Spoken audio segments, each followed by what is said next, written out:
الحمد لله رب العالمين، والصلاة والسلام على سيدنا وحبيبنا محمد وعلى آله وأصحابه أجمعين. إمان داران خواناساني زور بريس، أمرو 25 حوتي 2025 ئەم وتارە لەم مزگەوتە بچکۆلەی ماڵی خۆمانەوە تۆمار دەکەین و بەویستی خوای پەروەردگار لە کاتی وتاری هەینیدا لە پەخشی ڕاستەوخۆدا بۆتان دەگوازرێتەوە. ئەمڕۆ کە ئەم وتارەی تێدا تۆمار دەکەین ڕۆژێکی زۆر گەرمە لە کوردستاندا. ئەم گەرمایە ئەوەی بەبیر هێنامەوە کە مرۆڤ لە کاتی گەرمای زۆردا کە تاقەت پڕووکێنەرە، ئەوانەی کەوا کرێکارێکن لە دەشت و دەرێکن چینێکن کەوا بەڕەنجی عەرەقی نێو چاوانیان دەژین، ئاواتیان ئەوەیە بگەن بە سێبەرێک، لە سێبەرێکا پشوێک بدەن، خۆ ئەگەر برسیان بێ و لەو سێبەرەدا نان و دۆیەک لەگەڵ پیازێکا بخۆن، ئەوە چێژەکەی هەر تەواو نابێ. بۆیە قەدری سێبەر ئەو کەسە دەیزانێ کەوا تیشکی خۆرس و تاندوویەتی و عەرەقەی لە جەستەی دەرکردووە. هەر بەو بۆنەیەوە وتارەکەم ناونا پێویستیمان بە سێبەرە. سێبەر دوو جۆرە، سێبەرێک کە ڕووەگشتیەکەیەتی و هەمومان دەزانین و ئاشناین بەماناکەی. پەروەردگار ئەوەی کردووە بە خەڵات و نیعمەتی خۆی. والله جعل لكم مما خلق ظلالا، سورة النحل آياتي هشتاويك. الله سبحانه وتعالى يشيق لخلاتكاني كلا سورة النحل لآياتي هشتاويك باسيدك أويا لا دروس كراوكاني خويدا بون من الشاخكان درختكان أمانك دروس كراوي خواي پروردگارن برد قوركان دفرمي السيبرن بو دروس كردون. ئەگەر ئەم ڕەحمەتی خوایە نەبوویایە تۆ درەختێکت دەبینی وەکو ئێستا، بەڵام لە ژێریا سێبەرێک نەبوو پشووی لێ بدەی. ئەمە ئێستا ئێمە لە ئاەتەکەی قورئانەوە هەستی پێ دەکەین، واتە هەر خۆرسگ نییە خوا گێڕاوێتی. ئەو ئەڵڵا بەڕەحمە خوای ئەرحەم الراحمین لەبەر خاتری ئێمەی بەندەی خۆی ئەو دروستکراوانەی خۆی وەکو عەرزم کردن قەتپاڵی شاخەکان، بەردە گەورەکان، دار و درەختەکان خوای گەورە سێبەری بۆ کردن بۆ ئەوەی تۆی مرۆڤ لە کاتی ماندووبووندا لە کاتی شەکەتیدا لەبەری بحەسەیتەوە. سێبەرەکانیش وەکو یەک نین. سوبحان الله، سەیری کە ئەو سێبەرانەی خوا کردن. تۆ لە سێبەری درەختێکی گەڵاپڕدا دانیشی، لە سێبەری کەپرێکا دانیشی کە بە گەڵای درەخت دروست کراوە. منیش کوڕی لادێ بووم و جەنابیشتان زۆرتان ئەوەتان بینیەوە کە پرمان دروست دەکرد. لە ژێر سێبەری قەتپاڵی شاخێکا پشوو بدەی، زۆر خۆشترە سێبەرەکەی لەوەی لە ژێر سێبەری خانوویەکدابی یان خێمەیەک و چادرێکابی. ئەمەیان مرۆڤ کردە، ئەو تام و چێژەی نییە. دووەم سێبەر بەڕێزان ئەوەیە سایە و سێبەرێکە کە بەری ماندووبوونە. ئەمە شەرت نییە، تۆجار هەیە لە ماڵەوەدا پێدەوترێ ئەم خانووە سێبەری ماڵی ئێمەیە، یان مرۆڤانێکمان هەن دەبنە سایە و سێبەر. مەبەست ئەوە نییە لە بەرتیشکی خۆرەکە بیهێنێتە بەرفێنکاییەکە، مەبەست ئەوەیە سایە و سێبەری هەیە. ئەمە دووەم ڕووی سێبەرەکەیە کە من زیاتر تەرکیز لەسەر ئەمەیان دەکەمەوە. ئەو کەسەی دوای ماندووبوون، دوای کاسبیکردن، دوای عەرەق ڕشتن، ئەو خوێندکارەی دوای کۆشش و سەعیکردنێکی زۆر دێتەوە بەر سایە و سێبەری ماڵەکەی، بڕواتان هەبێت چێژێکی زۆر لە سایە و سێبەرەکە دەکا. تەنانەت ئەو ماڵانەی کە بەڕەنجی شان پەیدا کراون، ئەو ماڵانەی بە نانی حەڵاڵ بنیادراون، وەڵڵاهی سایە و سێبەرەکەی بۆ ئەندامانی خێزانەکەی یەکجار خۆشە، دڵیان تێیدا خۆشە، سایە و سێبەریان بۆ خەڵکیش هەیە. من جەنابتان یەک ئێوەی بەڕێزی بینەر و بیسەری ئەم وتارە بڕواتان هەبێ باب و باپیری ئێمە کوا خانۆ کۆشکەکانیان هەمووی هۆدە و هەیوانێک دوو هۆدە و هەیوانێکی گڵینی بە خشتی قڕ دروست کراو بە دار سەری گیرا و بە گڵدا پۆشراویان هەبوو. بەڵام چونکە بەنانی حەڵاڵ و بەڕەنجی شان و عەرەقی نێوچەوان نانەکە لەسەر سفری ماڵەکەدا دەندرا، ئەندامانی ئەو خێزانە هەمووی بەیەکەوە نانیان دەخوارد. ئای چ تام و چێژێکی خۆشی هەبوو ئەو نان و دۆی کە لەو ماڵەدا دەخورا. ئەمجا ئەو ماڵانە هەمووی میوانداریشیان هەبوو. وەڵی هەر یەکێک لەو ماڵە هەژارانەی پێشوو بەو ڕەنجی شانە کە دەژیان ئەو نان و دۆیە دەیان خەڵک بەوێدا تێپەڕی بێ لە دۆست و ئاشنا و نەناسیاویش تەنانەت نانەکەی لێ خواردووە. ئەمە نانی ڕەنجی شان بوو، ئەمە سایە و سێبەری ماندووبوون بوو. بۆیە قورئان پێمان دەڵێ قەت مەچۆ ژێر سێبەرێکەوە ئیلا دوای ماندووبوون نەبێ. لەکوێدا ئەمە هەیە؟ لە سوورەتی ئەلقەسەسە لە ئاەتی 24 پەروەردگار دەباسی سەیدنا موسادا دەفەرمێ موسا دوای ئەوەی کارێکی زۆر مەردانە و جوامێرانەی کرد، یارمەتی دوو کچەکەیدا کە باوکیان شەیخون کەبیر پیاوێکی بە ساڵاچووی پەککەوتە بوو. سەیدنا موسا دوای ئەوەی ئەم کارە جوامێرانەی لەبەر خوا کرد، یارمەتیدان و مەڕ و ماڵاتەکەی بۆ ئاودان، سەیری وردی قورئان کەن ثم تولى إلى الظل، ئەمجا گەڕایەوە بۆ ژێر سێبەرەکە. قورئان زۆر وردە و بەگشتی باسی شتەکان دەکا و پەنجە ناخاتە سەر شتە وردەکان. ئێنا قورئان دەبوایە دەیان مجەلەد وایە، بەڵام لێرەدا سەیری کە ئەو دەرسە گەورەمان فێر دەکا. ئەفەرمێ موسا چێژی بینی لەو سێبەرە بۆ چونکە دوای کارێک گەڕایەوە. ثم تولى إلى الظل، کارێکی مەردانەی کرد، کارێکی جوامێرانەی کرد، یارمەتی دوو کچی هەژاریدا کە بێبرا و بێکەس بوون، باوکیان کە نەفتی سەر جێگا بوو نابینا بوو لە ماڵەوە. ئەمجا سێبەرەکە بزانە قورئان ئاماژەی پێ دەکات، نافەرمێ سێبەرەکە درەختێک بوو، ئەوە تا لە قورئانە باسی نەکردووە. سێبەری درەختێکە، سێبەری قەتپاڵی شاخێکە، سێبەری گابەردێکی گەورەیە موسا چوو بێ لە ژێریا پشوویدا بێ و عەرەقەکەی سڕی بێ لە نێو چاوانی و ئیسراحەتی کرد بێ. نە، گرنگ ئەوەیە سێبەرە. ئەم دەرسەشی لێ وەردەگیرێ. ئەمە ئەم دەرسەیە دەفەرمێ مەچۆ بەر سێبەر دوای ماندووبوون نەبێ، ئەمجا چێژی لێ دەبینی. دووەمیش خوای گەورە ڕێزی لەو سێبەرە گرتووە. ئەو سێبەرە لە قورئانە باس کراوە، پێمان دەڵێت تۆش سایە و سێبەر بۆ خەڵکێک. جا ئەو سێبەرە عەرزم کردن قورئان ئاماژەی پێ نەکرد بەردێکە، دارێکە، لاپاڵی شاخێکە، چییە؟ گرنگ ئەوەیە سایە و سێبەری بۆ موسایەک ڕاکردوو، ماندوو، غەریب، دڵمەحزوون، مەرد و جوامێر چەند ساتێک لەو ئەچێ نیو سەعاتێک سەعاتێک پشووی پێدا بێ. خوا ڕێزی لەو سێبەرە گرتووە لە قورئانەکەیە باسی کردووە. تو خوا تۆش مردی خوا بە ئەی مسڵمانی بەڕێز، جار هەیە بە قسەیەکی خۆش ئەبی بە سایە و سێبەر بۆ کەسێک، کەسێ هانای بۆ هێنای، کەسێ هاتە بەر دەرگاکەت، کەسێ وتی تخوا دڵم تەنگە دەستی پێوە منێ ببە بە سێبەر، وەڵڵی خوا لە لای خۆی ناوت تۆ مەردەکا وەکو ئەو سێبەری بۆ سەیدنا موسا کە سێبەری کرد و پشووی پێدا. ئەم قورئانە ئەگە بەوردی بیخوێنیتەوە حیکایەت نییە، هەمووی دەرسی ژیانە. ئەوەی هەمیشە لەبەر سێبەردایە بەبێ ئەوەی کە ڕەنجێکی دابێ بڕواتان هەبێت چێژی بەر سێبەر نازانێ.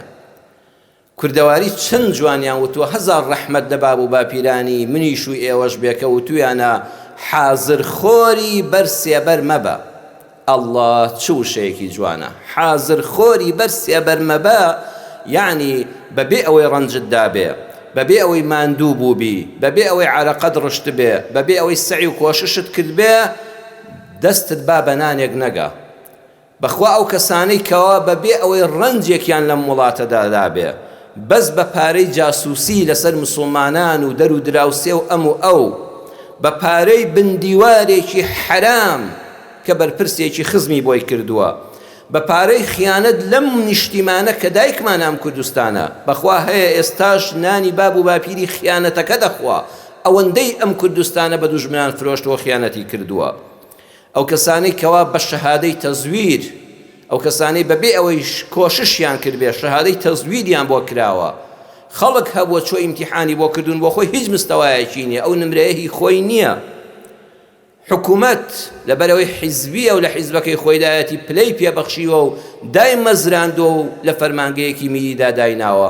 بەڕێزان دیقەت بدەن ئەوانە چەند پەستن.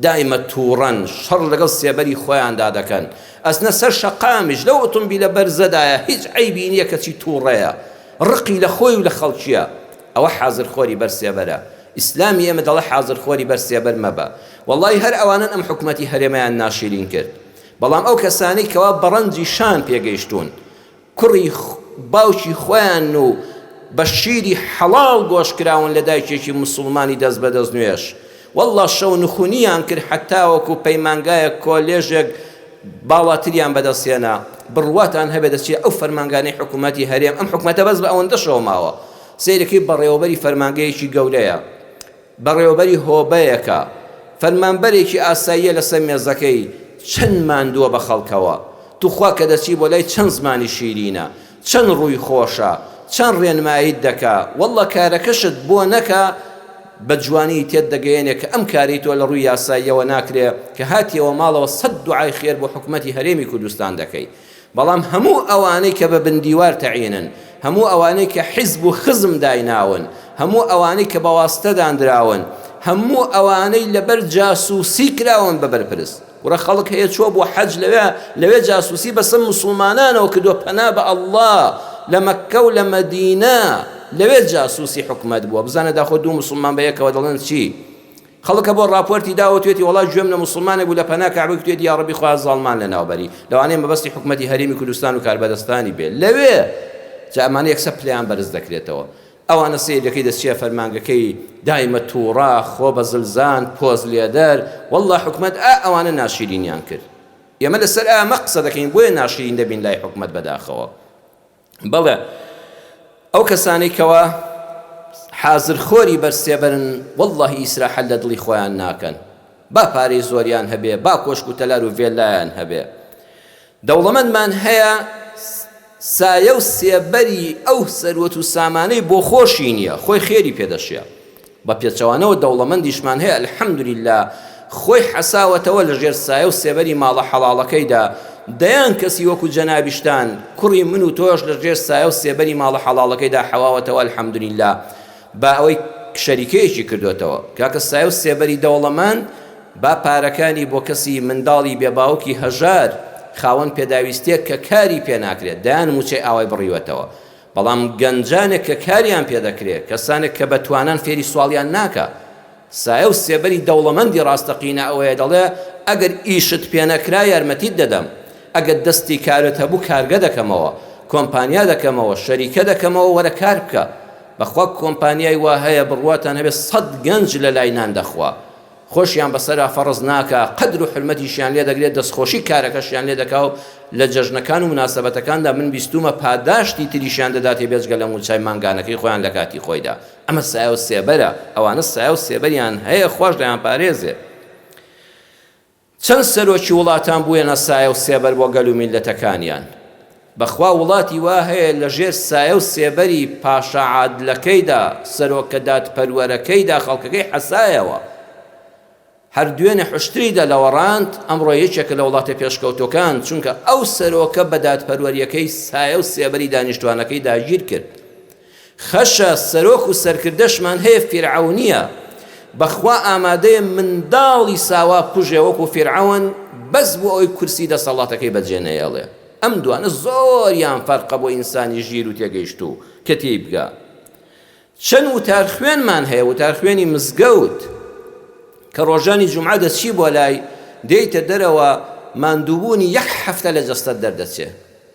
ئێستا ئێمە کەم وتارە تۆمار دەکەین هەندێک لە مامۆستایانی دڵسۆز لە ڕووی شەرعیەوە باسی ئەوەیان کردبوو کە مامۆستا نابێت لە ماڵی خۆیدا خۆی و برایانی کامێرامان ئەو سێ چوار کەسە وتار جومعەکە بکەن ئەبێ بچنە مزگەوت قسەکەتان لەسەر سەرمان ئێمە ساڵی پێشووتریش ساڵی 24ش کە لە وتاردان دوور خرامەوە 1 ساڵ لە ماڵەوە لەگەڵ ئەم برا کامێرامانە ئازیزانەدا وتارمان تۆمار دەکرد بەڵام دواتر خۆمان دەچینە مزگەوت خۆم هەر جارە دەچمە مزگەوتێکی ئەم شاری سلێمانی و جومعەکەم دەکەم بە ئیزنی خوای پەروەردگار لە خزمەت مامۆستایەکی ئازیزدا هەر جارە لە شوێنێک ئێمە وتارەکە ئەمەد پێشتر تۆمار کراوە بەڵام بۆ ئەوەی دانەبڕین لە کاروانی وتار بڵاوکردنەوەی پێشوو ئاوا ئێستا لە کاتی جومعەیە پەخش دەکرێت بۆ ئاگاداری موسڵمانان هەمووتان بچنە جومعە بەڵام من خۆم هەستم بەوە کردووە کاتێک کە دەچینە مزگەوتێک وەڵڵا وتاری هەینی هەر ئەوە نییە 10 دقائق 10 دقە وتارێک خوێندرێتەوە و دوای کە هاتینە دەرێ کەسمان نەمانزانی بە مامۆستاش بۆ خۆی نازانێ باسی چی کردووە. بەڵام ئەلحەمدولیلا زۆری مامۆستایان کە من چوومە خزمەتیان و ئەو نەیزانیوە من لەوێمیان دواتر بینیومی دوعای خێرم بۆ کردووە کە هاتووینە دەرەوە ناڕەحەتی دەرونیمان حەساوەتەوە. والله مامۆستای وامان هەیە خەڵک ئەلحەمدولیلا ئەڵێ خۆزگە لە شەممەوە چاوەڕێم جومعە بێتەوە بچم لە لای مامۆستا تۆزێ خەمەکانی دڵم بەباکەم. ئەو زوڵم و ستەمەی کە لێم دەکرێلانی کەم مامۆستا ئاماژەی پێ دەکا کە من ستەم لێکراوم مافخراوم موچە دزراوم ماڵ و حاڵم ڕوش و ڕوت و ڕەجاڵە خۆ کەسێ هەیە هەز بە ئازارەکانم دەکا. چەند پیاو هەبووە بڕواتان هەبێ خۆیان شاهیدی قیامەتن لە دوای وتاری هەینی وتوێتی وەڵڵی مامۆستا لەوە چێت دوای ئەم جومعەیە بڕیارمدا بۆ خێزانم تەڵاق دەم. وتارەکەت باسی خێزان و ئاشتەوایی ناو خێزان و مافی هاوسەرە. ئێستا لەم وتارە نیو سەعاتیە 40 دقەیەدا هەستم بەکەم و کوڕی خۆم کرد وەڵڵی دەچم دەستی خێزانم دەگرم و ئاشتەوایی لە ماڵەکەمدا بەرپا دەکەم. ئێمە سێ جۆر مامۆستامان هەیە. مامۆستایانێکی کوردستانمان کە ئەلحەمدولیلا زۆری هەر زۆریان ئەوانە ناسیح ئەمین. ئیشی ئەمەی مامۆستایانی ئاینی بەڕێزان ئامۆژگاریکردنە، ئامۆژگاریکردن نەک ئابڕووبردن. بەخوا وتارەکانی ئێمە ئەگەر ئەم سەری بۆ ئەو سەری گوێ لێ بگری هەمووی نەسیحەتە، بەڵام دەکرێتەوە سی چرکەی لێ دەربێنی و بڵێ فڵان کەس وایە بیکەی بە فەضیحەت، ئەوە خەتای خۆتە، خەتای ئەو کەسەیە کە بۆ جاسووسی ئەو کارە دەکا. ئەینا وتاری هەینی دەبێت لە ناخێکی پاکەوە بوترێ. بەخوا ئێستا من کە لە مینبەری مزگەوت لادراوم لەم شوێنە لە ماڵی خۆمانەوە لەگەڵ ئەم برایە ئەم وتارە تۆمار دەکەین واللهی هەرچی غەل و غەشە بەرامبەر بە حکومەت و دەسەڵاتەکەش کە لای بردوم نیمە، چونکە من پێشتریش ناسیحی ئەمین بووم، دینەکەم وای فێر کردوم، ئێستاش ئیشەکەم هەر ئامۆژگاریکردنە بە ئیزنی خوای پەروەردگار. ئەمین بەخوا ئەم دینە ئەمانەتە، ئەبێ خوا چۆنی فەرمۆ خوا ڕەحممان پێ بکە ئاوا بیگەێنین. ئێمە ئیشمان ناسیحی ئەمینە ولكن لا تحبون الناصحين. بەڵام پەیامی پێغەمبەرانیش لەوە بۆ بەداخەوە ئەم سوڵتە و دەسەڵاتە ئەو کەسانەی خۆش ناوێ کە لە دڵسۆزیەوە ئامۆژگاری دەکەن و هەڵەکانی نیشان دەدەن. وتارەکانی ساڵی 2005 لێدەنەوە، ئێستا هەمووی دەکرێ بە کتێب، 2015 لێدەنەوە، 2017 هەولێر لێدەنەوە، خەڵکینە هەمووی بە ئەرشیف ئەمانە، هەمووی بە نووسراوە.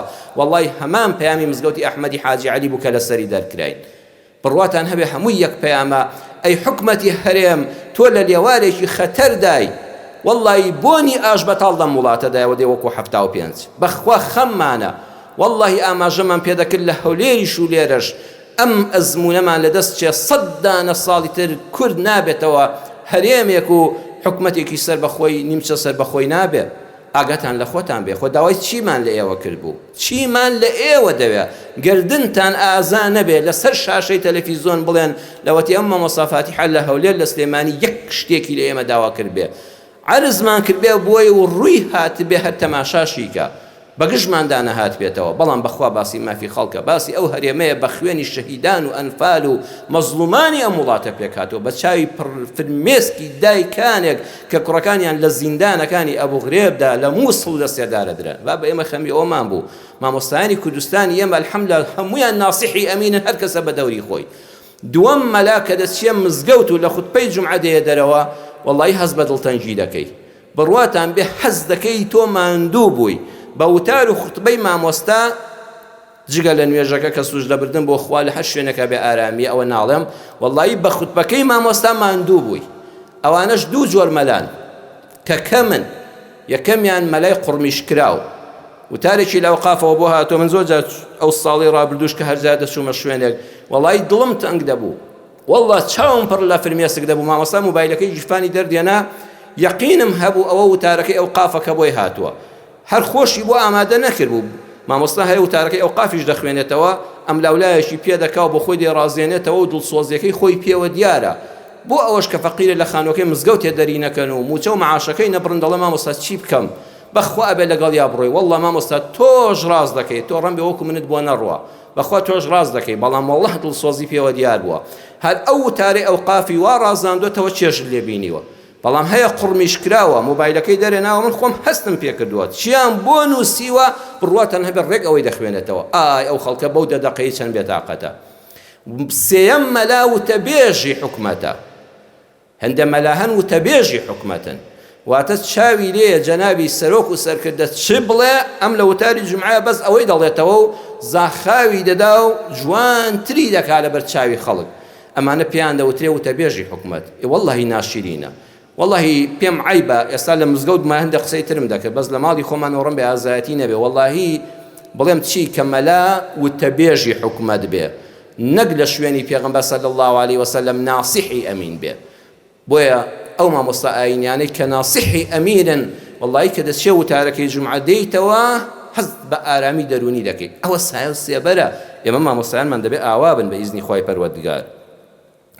سێبەری کافرەکانیش وەکو یەک نییە. یواد لە کافر هەمووی وەکو یەکە. ناوان نییە. کافر هەیە سێبەری نییە، نامەردە. پێغەمبەری خوا صلی الله علیه وسلم سیرەی بخوێنەوە، ئەم ڕێبازە چیرۆک نییە ژیانی پێغەمبەر صلی الله علیه وسلم، دەرسە. بە من و بە تۆ دەڵێ، من و تۆ هەموو جار دەڵێین یا ڕەبی خوایە ڕێمان نەکەوێتە دیوەخانی کەسێک، ماڵی کەسێک کە نامەرد بێ و سێبەری نەبێ. بەڵام جار هەیە ڕێشت دەکەوێت، چونکە پێغەمبەری پێشەوامان صلی الله علیه وسلم ڕۆحم بە قوربانی خۆت و ڕێبازەکەت بێ پێغەمبەری خوا صلی الله علیه وسلم. واللهی ڕێی کەوتە ماڵی کەسانێکی نامەردی بێ سێبەر. لە تائیفە پەنای برد بۆ سێ سەرۆک هۆس دەسەڵاتدار، خۆ هیچی دنیای لێ نەویستن، بەس پشتیوانی ئەم پەیامی ئیسلامە بکەن، ئەم سەحابە ئازیزانە لە خۆگرن، هەتا خوا دەرگایەکمان لێ دەکاتەوە. بەڵام نەکرد مرد بوون پشتیوانیان لێ بکەن، بەڵکو زۆر نامەرد بوون، زۆر بێسایە و سێبەر بوون، دیوەخانیان گەورە بوو، کۆشکی ئەو کاتیان هەبوو، سفرەیان ڕازاوە بوو، بەڵام هیچ سایە و سێبەرێکیان نەبوو. پێغەمبەری خوا صلی الله علیه وسلم نەک وەڵام نەدایەوە، بە قسەی ناشرین وەڵامیان دایەوە، دەریشیان کردە دەرەوە و منداڵ و هەرزە و نەفام و کاڵفامەکانیشیان شوێن خست و دوژمنانیشیان لێ ئاگادار کردەوە. بۆیە هەر کەسێک لەم سەردەمەشدا چوویتە ماڵی، منەوانم بیستووە، بۆیە بۆتان باز دەکەم، خەڵک هەیە میوانی هاتووە، موبایلەکەی ناوەتەوە، هەموو دەنگی موبایلەکەی تەسجیل کردووە، دەنگی موبایلەکەی، دەنگی میوانەکەی تەسجیل کردووە بە موبایلەکەی، دوایی بۆ من و بۆ تۆی ناردێتەوە، فڵان کەس لە ماڵ ئێمە ئەوەی پێدەوتی. ئەوە تۆ سایە و سێبەرن نییە، ئەوە سەقفی خانووەکەت هەڵگیراوە. چاو لێ نهێنیەکەیان گەیاندەوە بە کافرەکانی مەکە بۆی پێغەمبەری خوا ئازاردەن، زۆر نامەرد بوون. بەڵام خوا دڵنەواییمان دەکا، دەفەرمێ ئەگەر لە شوێنێک دەرکرای، بەڵام لەسەر دینی خوا بێ، بۆ بەرژەوەندێ شەخسیەکانی خۆت نەبێ، یەقینت هەبێ، سەبرێک بگرە، خوا بە کافرێک کە دەرگال لێ دەکاتەوە. کە گەڕایەوە مەکە، مطعیمی کوڕی عەدیش هەر کافر بوو، بەخوا بە کافریش مرد. بەڵام خوای گەورە فەرمووی خۆشەویستم ئەی محەممەد صلی الله علیه وسلم، دڵگران مەبە، ئەو کافرە بێ دەرک و بێسایە و سێبەر بوو، ئەمەش هەر کافرە، دەیکەم بە پشتیوانت، دڵی نەرم دەکەم بە خۆی و بە کوڕەکانی و بە قەوم و عەشرەتیەوە، چەکەکانیان شمشێرەکانیان هەڵگرت و چووە دەوری کەعبە، وتی محەممەدی کوڕی عەبدوڵڵاه پەنای بۆ من هێناوە، هەر کەسێ خۆی بە پیاو دەزانێ بێ دەستی بۆ بەرێ، بێ ئازاری بدا، من پەنام داوە و پێغەمبەری خوای صلی الله علیه وسلم لەگەڵ خۆی هێنایەوە بۆ ماڵەوە، و کەسیش نەیتوانی پەنجەی بۆ بەرێ، پەنجەی بۆ درێژ بکە. کافریشمان هەیە ئاوا مەردە، مەسیحیمان هەیە مرد بووە، خۆ پاشای نەجاشی سەلیبی لە ملا بوو کە نیشانەی سێخوایەتیە و کوفرە لە دینی ئێمەدا، کوفرە، کافر بوونە. بەڵام پێغەمبەری خوا صلی الله علیه وسلم دەفەرمێ بڕۆن بۆ حەبەشە، پاشایەکی لێ لا یظلم عنده ئەحەد، سێبەردار ئەو کەسەیە لە سێبەری حکومڕانیەکەیدا ستەم لە کەس ناکرێت. تو خوا کار بەدەستانی وڵاتی ئێمە و من بەس ئەوم لە ئێوە دەوێت، با لە ژێر سایە و سێبەری ئێوەدا ستەم لە کەس نەکرێت. والله خوا دەتخاتە ژێر سێبەری عەرشی خۆیەوە یەکەم کەس ئیمام عادل، ئەو پاشا دەسەڵاتدارەی کە لە ژێر سایە و سێبەری حکومڕانیدا کەس ستەمی لێ ناکرێت، یاسا سەروەرە بۆ هەمووان بەبێ دەست پێوەردانی حکوومەت. ئەوە بوو بەڕاستی پێغەمبەری خوا صلی الله علیه وسلم ئەو پاشای باشناسی بوو. کاتێک کە دوو گەورە دیبلۆماتی قوڕەیشی، عەبدوڵڵای کوڕی ڕەواحە و عەمری کوڕی عاس، بە دیاری و بە پارە و بە هەموو شتێک چوونە لای، وەڵڵاهی ئامادە نەبوو تەسلیمیان کاتەوە، سایە و سێبەرەکەی نەدۆڕاند. لە کۆتاییدا دەڵێم موژدەیەک بۆ ئەو کەسانەی کەوا لە هەموو تەمەنتدا سێبەرێکی خۆشن نەبینی، هەرچەندە تەمەنت هەموو درێژ بوو، تو حەد لەبەر هەتاو بووی، لەبەر خۆرەتاو بووی، نەتوانی پشوێک بدەی، زۆر ماندوو بووی، چونکە ئامادە نەبووی ببی بە کۆیلەی ئەم دەسەڵات و ئەو دەسەڵات، ئامادە نەبووی نانی جاسووسی بخۆی، ئامادە نەبووی معاشی بندیوار وەرگری، ئامادە نەبووی ماستاوچێتی بۆ ئەم و ئەو بکەی، ئامادە نەبووی حرام بخۆی. بۆیە ئەو حەڵاڵەش هەر بەشی نانێکی ئاسایی دەکرد و زۆر ماندوو بووی. مژدە لێبێ لە سێبەری بەهەشتا دەحەسەیتەوە. إن الذين آمنوا وعملوا الصالحات سندخلهم جنات تجري من تحتها الأنهار خالدين فيها أبدا لهم فيها أزواج مطهرة وندخلهم ظلا ظليلا. إيمانت هبيو كارو كردوات جوان بي رقاكت باكا بين خوت وخوات شاق بي. إمام شيخ عبد القادر جيلاني رحمة الله عليه بدأ فرمي الدين دو بشا صدق مع الحق وخلق مع الخلق. لەگەڵ ئەڵڵای خۆتا ڕاست بە. توخوا ئێمە مامۆستایانی ئاینیش بە ئەم دینە تێکەڵاوی بەرژەوەندی خۆمان نەکەین. بەخوا ئەمە کە دەردەکرێین لە مینبەر، خوا تۆ خۆت شاهید بە، هیچ شتێکمان لەم دنیای خەڵکە نەویست، لە دنیای کار بەدەستان نەویست. واللهی تەنها ڕەزامەندی تۆ، شەرمکردن لە حزوری تۆدا کە نەتوانین دینەکەت بە حەق بگەین و دیفاع لە مەزلومان بکەین. بۆیە ئەم سزایانە دەدرێن. خوا بۆ تۆیە، خۆت شاهیدی بەسەرمانەوە بە ئیزنی پەروەردگار، خۆت شاهیدی وەکەفا بالله شەهیدا. دووەمیان وەخولق مع الخەلق، لەگەڵ خەڵقا ڕەفتار جوان بە، بەڕەحم بە، بە بەزەیی بە، میهرەبان بە. با لە دنیاژدا نەحەسەیەوە سەنودخیلهم، پەروەردگار دەفەرمێ کە مردی دنیا زوو تێدەپەڕێ، نافەرمێ سوف ندخلهم. بەخوا دنیا زوو تێدەپەڕێ، هەر ئاوات کرد کۆتایی پێهات ئەچێ بەهەشتەوە لەگەڵ خێزانەکەتدا، لەگەڵ منداڵەکانتدا، لەگەڵ کەسوکاری ئیماندارتدا. وندخلهم ظلا ظلیلا. ئەی ئەو کەسەی لە دنیادا سایە و سێبەری خۆشن نەبینی نەحەسایتەوە، لەوێ بۆ هەمیشە ظلا ظلیلا، یعنی درەختەکانی بەهەشت ئەوەندە گەڵاکانی پڕن. چین ئەم گەڵایە لەسەر یەکە، هیچ ئازارێکت پێ ناگا، هیچ گەرمایەک نابینی، هەر چێژ دەبینی لە سەیرکردنی سێبەرەکە لە حەسانەوە لەژێر سێبەری درەختەکانیدا دەحەسەیتەوە. توخوا بە ئاگامان لە قیامەتمان بێ. کۆتا خاڵیش ئەوەیە، ئەو کەسەی کەوا خوای گەورە نان و خوانێکی پێبەخشی، ئەو کەسەی کە خوای گەورە پلە و پۆستێکی پێبەخشی، ڕۆژێک تۆ هیچ نەبووی بیر لە دوێنێت بکەوە. ئەمڕۆ با سایە و سێبەرت بۆ خەڵکانی دەوروبەرت بێ، ئەمڕۆ با سایە و سێبەرت بۆ گەل و میلەتەکەت بێ. هەر کەسێک گەیشتە پلە و پۆستێک، هەر کەسێک گەیشتە پاروەنان و سەروەت و سامانێک، سایە و سێبەری بۆ کەس نەبوو، مەبەستمەوەیە، بۆ کەس نەبوو، قەت بە باڵایە هەڵمەڵێ، قەت خۆت مەکە بە کۆیلەی، قەت بە قوربانی مەبە، قەت شوێن دەستی ماج مەکە، قەت دەنگی پێ مەدە، کوڕە قیامەتی خۆت بە قوربانی کەس مەکە. ئەمە ئامۆژگاری مەلاکانی ئێمەیە. ئێمە شاعیرێکی گەورەمان هەبووە، مفتی پێنجوێنی، لە کتێبەکانی مەکتەبیشە هەموو مناڵان خوێندویانە. ئەم مامۆستا ئاینیە گەورە، مامۆستای پێنجوێنی، مفتی پێنجوێنی لە ساڵی 1952 دا وەفاتی کردووە. شعرێکی زۆر جوانی هەیە، زۆر جاڕم بێ بیسپێتان یادتان یادی خۆم و ئێوەی دەخەمەوە. گەورەیەک بۆ کەس نەبێ سێبەری، گەورەیەک بۆ کەس نەبێ سێبەری تان بۆ دەخوێنمەوە. مەلا عەبدوڵای کوڕی مەلاکەری ئەوەیە گەورەیەک، بەڵام دەڵێ گەورەیەک بۆ کەس نەبێ سێبەری. زۆر کەس ئەو شیعرە مامۆستای ئاینیش لە مزگەوت تابووم پار کە دوور خرابوومەوە، مامۆستای خوێندیەوە گەورەیەک بۆ من نەبێ سێبەری. ناوەڵا وای نەوتووە، ئەوە وجدانی مەلای ئێمە نییە. ئەفەرمێ گەورەیەک بۆ کەس نەبێ سێبەری. زۆر جار ئەو کار بەدەستە حکومڕانیەکەی ڕەم بێتۆ هیچ سودمەند نەبی، بەڵام من هەر خۆم نابینم. ئەگەر خوا دەکا هاوڵاتیەکانم سودمەند دەبن، ئەوە هەر منم. ئەوە دینە. مەلای ئێمە ئاوا دینی وەرگرتووە، ئاوا فێری خەڵکی کردووە. گەورەیەک بۆ من نا، بۆ کەس نەبێ سێبەری. ئەمە خراپە. باوەڕتان هەبێ من موچەخۆر نیم، نەک تەعین نەبووم لەو ئەو قافەی کە ئێستا ئەوامان لێ دەکا. موچەکەی خۆم لە 2016 و بەدەستی خۆم بڕیوە. ئەوە هەموو کتابەکانیان تەماشایکەن، چونکە پێم حرام بووە بەس لەسەر وتاری هەینی و ئامۆژگاری ڕەمەزانان و هێندێک کاروباری کەم موچەی ئەو قاف وەرگرم. بەڵام وەڵڵاهی ئەلحەمدوللیلا وا خەریکە دەرگایەکی ڕەحمەت لەو خەڵکە دەکرێتەوە. ئیتر هەرچیەک بێت لانی کەمەکەی تۆزە خەڵک دڵخۆش دەبێ. موچەی مانجی 5 ئینشاءڵڵا لەم ڕۆژانە تەوزیع بووە، یان تەوزیع دەبێ کەم وتارە تۆماردەکەم هێشتا خەڵکی چی وەرنەگرتووە. وەڵڵاهی وەم زانیوە ئەو معاش و موچەیە هەمووی دێتە گیرفانی منەوە. والله لە ڕوونکردنەوەکەشە بەڕێزان بۆ مێژوو تومە و قسەی بەخوا ناو ناخمەوە هی ئیعلام و ڕاگەیاندن نییە.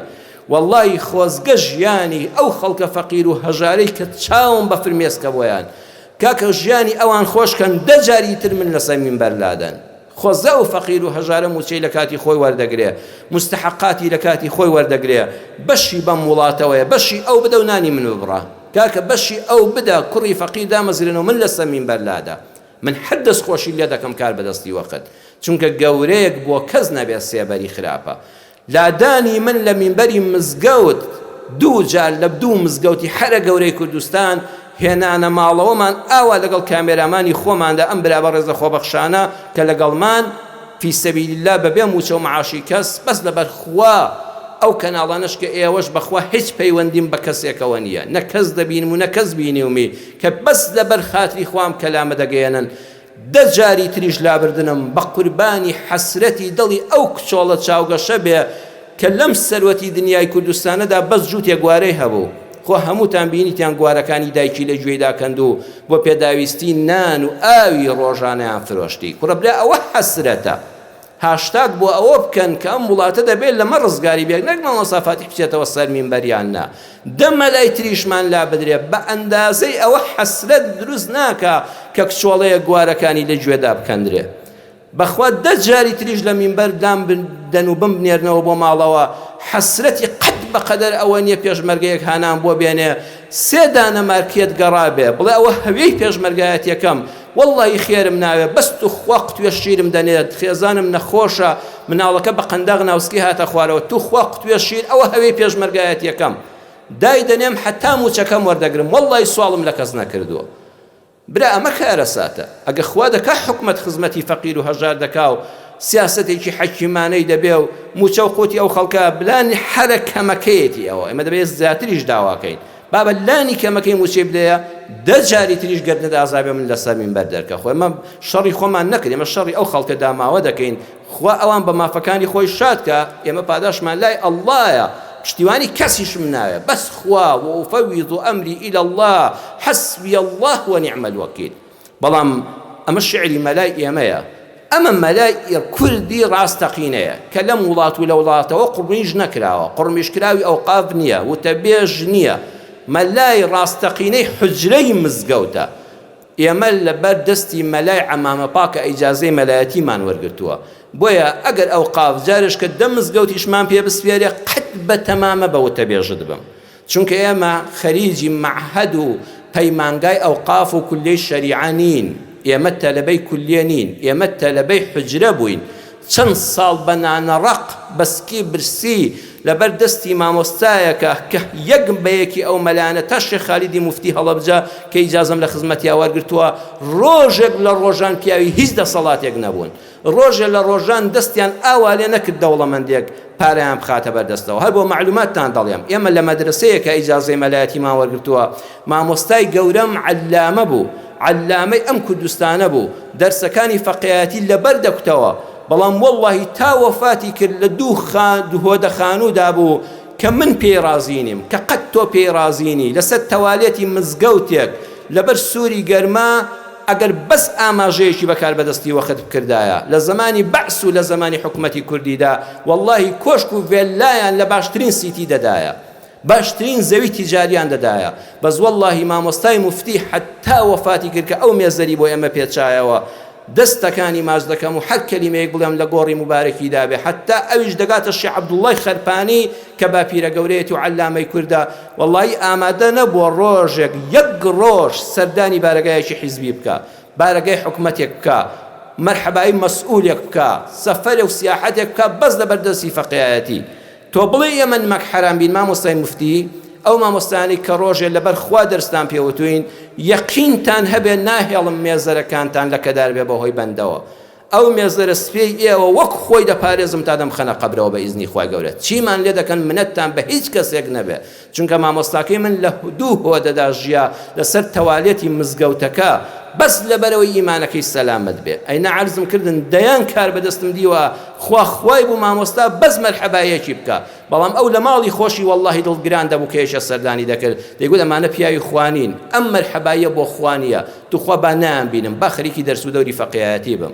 جا باش درێ وتارەکە درێژتر نەکەمەوە، شیعرەکەی موفتی پێنجوینیتان بۆ بخوێنمەوە، هەندێک کۆپلەی دەخوێنمەوە. گەورەیەک بۆ کەس نەبێ سێبەری، خۆم بۆ بژێڕم لە دەوری سەری، بەوشچی بۆچی بم بە مەیتەری، وەختێ دەرکەوێ هەستم لەبەری، هەر بۆ خۆی دایم هەوڵی ژیان بێ، یاخوا ئەو گەورە بەشی نەمان بێ.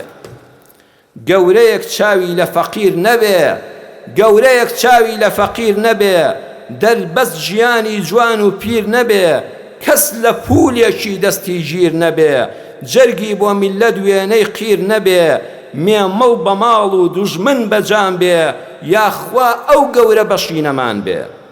گەورەیەک چاکتر لە باب نەبێ بۆت، ڕزگارت نەکا لە بەند و لە کۆت، جارێ نەپرسێ هاوار و ڕۆڕۆت، ڕەنجی هەر بۆ خۆی بۆ بەرگ و نان بێ، یاخوا ئەو گەورە بەشی نەمان بێ.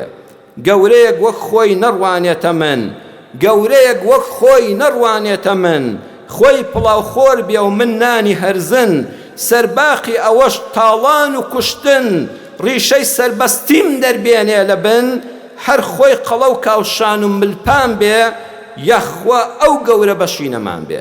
یا ڕەبی خوایە ئەوەی لەسەر قوت و ژیانی ئەو خەڵکە خۆی قەڵەو دەکا، یا ڕەبی خوایە لەشی بە نەخۆشی دابڕزێ، یا ڕەبی خوایە نەوەی نەحەسێتەوە، یا ڕەبی خوایە حەقی ئەم فەقیر و هەژار و مەزلومە لەو کار بەدەستە نەعەدالەتانە بکەیەوە. کار بەدەست تۆ عادل بە، دوعاکانی من بۆ تۆ نییە، تۆ عادل بە و لە وتاری من مەترسە، خوا پشتیوانیت دەکا، بەڵام بەخوا دوعای مەزلوم لێت دەدا. یا ڕەبی خوای ئیمامی عادلمان بۆ بنێری، یا ڕەبی خوای حکمی خوای پەروەردگار و شەریعەتەکەی لەم کوردستانەدا حاکم بێ بۆی هەمومان بحەسێنەوە.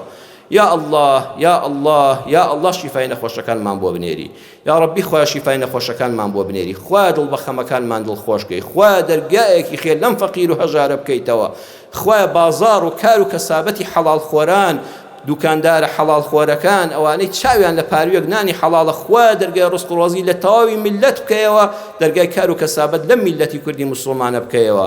یا ئەرحەم الراحمین بە نەعەدالەتی ئەمانەمان لەگەڵ نەکەی، ئەم ئەزموونی کوردستانە، ئەم بەرزی ئاڵای کوردستانە خوێنی زۆری پێبەخشرا، تۆ دەرگای ڕەحمەتت لێ کردوینەوە، خوا ژێردەستی عێراقمان نەکەیتەوە، ژێردەستی فارس و تورک و عەرەبمان نەکەیتەوە، یا ئەڵڵا ڕەحم بە براو خوشکەکانی تریشمان بکەی لە پارچەکانی کوردستان، هەمومان ڕوو لە تۆ بین، ئەگەر ڕوو لە تۆ بین خوا لەگەڵ تۆ ڕاست بکەین، دڵنیام دەرگای ڕەحمەتی خۆت لێ کردوینەوە زیاتری دەکەی، خوا دەرگای ڕەحمەتی خۆتمان زیاتر لێ بکەیتەوە. آمین آمین آمین والحمد لله رب العالمين.